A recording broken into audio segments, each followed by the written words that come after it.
Cette histoire a été gracieusement envoyée par l'un d'entre vous. Je tiens à lui adresser mes remerciements. Merci Elsa pour la dose de frissons, en espérant avoir de vos nouvelles au détour d'une narration de creepypasta. Affreusement vôtre, la ruse.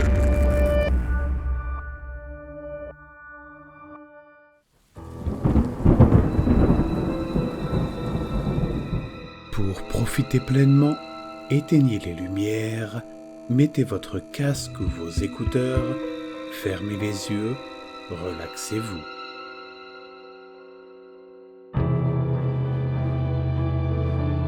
Le café des chats.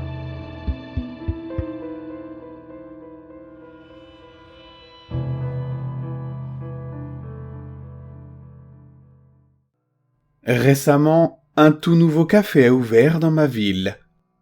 Ce qui m'a frappé de prime abord, c'est la sensation de bien-être qui m'a envahi sitôt franchi la porte. L'endroit est propre, l'ambiance sereine, et cette déco si particulière. Il n'y a pas de style défini, mais la lumière tamisée, en grande partie due au rideau de velours masquant la devanture, contribue à rendre le lieu confidentiel.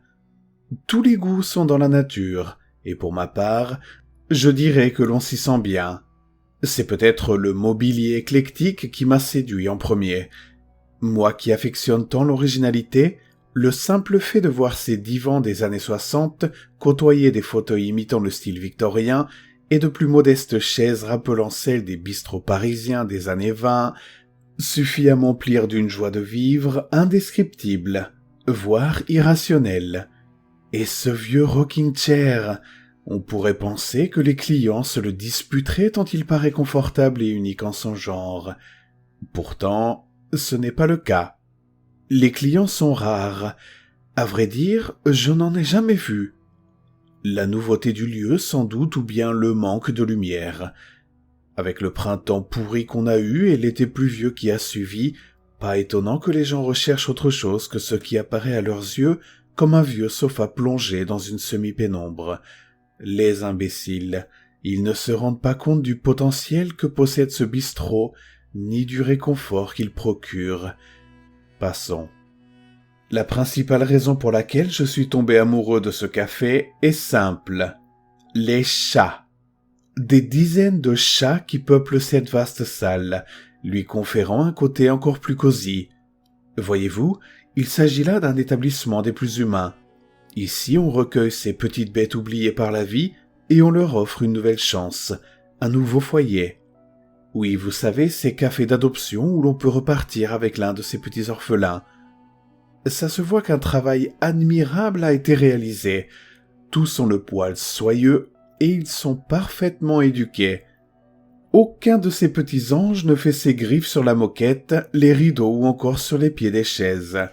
Braves petits chérubins. J'aimerais beaucoup vous emmener tous avec moi, mais je m'en voudrais de vous déraciner une fois encore, d'autant que vous avez chacun une place attitrée. Socket dort paisiblement sur l'une des étagères, tandis que Sparky squatte le haut d'une armoire en permanence. Totalement immobile, il semble faire le guet. Sally et Tommy ont jeté leur dévolu sur un petit guéridon près de la vitrine. Pas un mot plus haut que l'autre. Aucune guerre de territoire.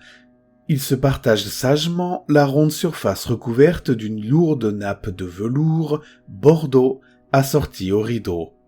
Sherlock est assis sur le bar, semblant défier du regard quiconque s'approcherait du comptoir. Et puis il y a Caline. Ah, Caline, un petit bijou. De grands yeux verts, une petite tache blanche ressemblant vaguement à une étoile sur le dessus de la tête, une cicatrice sous l'œil droit, dernier témoin d'une bagarre de rue appartenant à une époque rugueuse, mais désormais révolue. Elle observe le monde, assise dans le panier à côté de mon fauteuil. Je ne l'ai pas vue tout de suite, elle si discrète, si paisible. Pour un peu... Oh, et puis allez zut, c'est décidé, je vais lui donner sa chance. Nul besoin de demander, je la glisse dans mon sac. De toute façon, il n'y a personne ici, et ce depuis bien trop longtemps. Chaque fois que je viens, c'est la même chose. Même les propriétaires de ce bar semblent avoir déserté. Autant que je rentre chez moi, accompagné de ce magnifique trésor. Elle est si mignonne. Si je l'ai choisie, c'est bien parce qu'elle est la plus parfaite d'entre tous. Elle possède la fourrure la plus soyeuse et la plus brillante. Avec ce reflet rouge si particulier, sa robe se distingue de celle de ses congénères.